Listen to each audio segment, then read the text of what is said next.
So Trae has no short-term memory. He has a 3% working memory.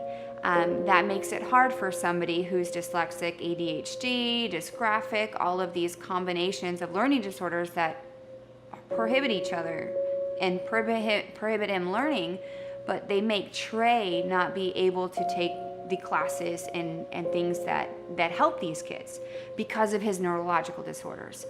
It's hard for Trae to do everyday tasks. So the sequential memory hits in your brain when you say, hey Trae, why don't you grab a snack, grab your shoes, and get in the car? When he hears the multi-step, he can't process past the first. Kill him with kindness has always been our theory, and we live by that. And Trae has some instances where kids are hard on him, and I get with my wife and I say, let's kill that person with kindness. He treated you incorrectly and probably wrong, and that's going to come around at some point. And killing him with kindness usually comes back and works in your favor every time. It really does. As a mom, it is so hard to watch your son battle, and the one thing we're very thankful is Trae is one of the hardest workers. He doesn't give up.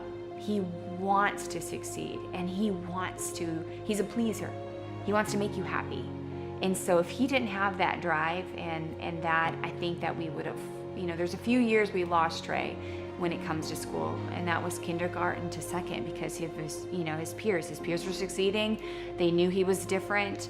By talking to him, he gets made fun of a lot about the way he communicates. A lot of kids, they just say, why don't you just shut up? I can't understand what you're saying anyway. Or you talk, they'll make, kids' words hurt. And I'm not gonna repeat some of the things that they would call Trae or say Trae, but he was getting bullied pretty bad this past year. And I was tired of marching up to the school. Tired of, an apparent apology, and I know they mean it, but at the same time, that apology only got me through the next day until somebody else's kid was doing it.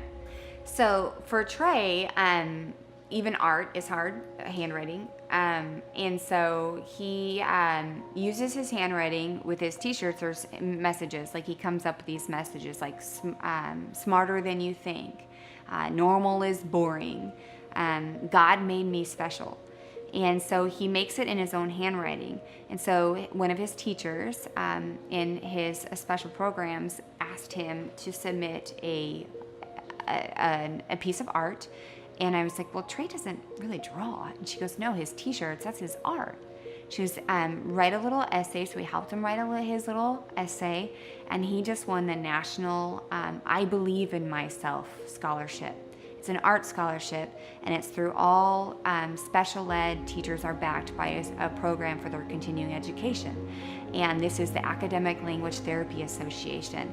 And he got to go to the conference where all these teachers for special ed fly all over and flew into Dallas, and he got to get presented his scholarship there. So he won an art scholarship for his t-shirts.